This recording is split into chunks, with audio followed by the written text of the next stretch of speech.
Hello बच्चों, let's see this question. Question says free atom of iron emits a photon of energy 6.4 kilo electron volt. Iron का atom एक photon को emit करता है और recoil kinetic energy of atom.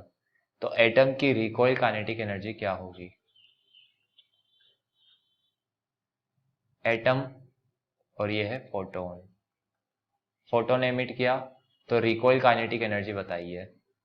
Atom की mass of iron 9.3 10 power minus 20 10 power minus 26 kilogram.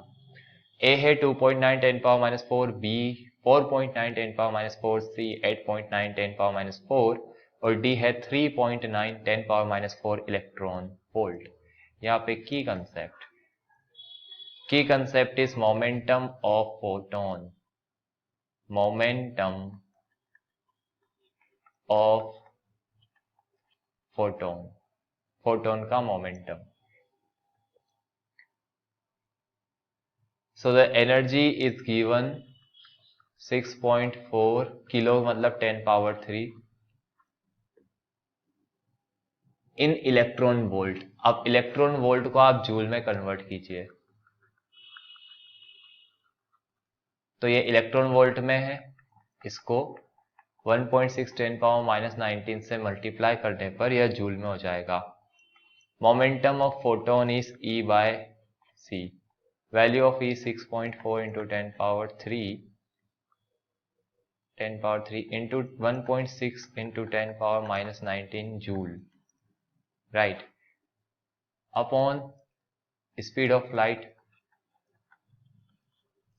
After solving you will get momentum of photon 3.41 into 10 power minus 24 kilogram metre पर second.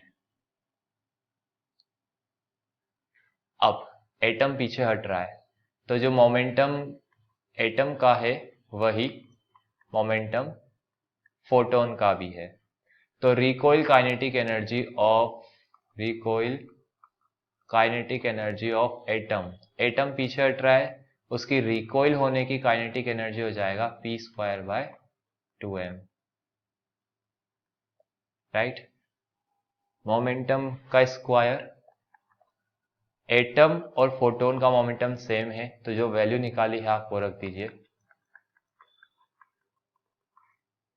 इसका square.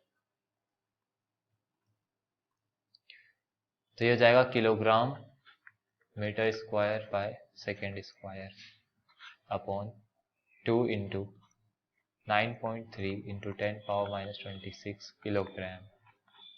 ये mass होता है.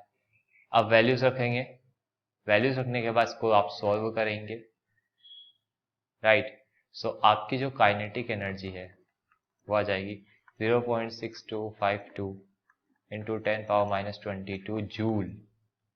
अब जूल को आप electron volt में कन्वर्ट करेंगे, काइनेटिक एनर्जी क्या आएगा 0.6252 10 पावर माइनस 22 1.6 10 power minus 19.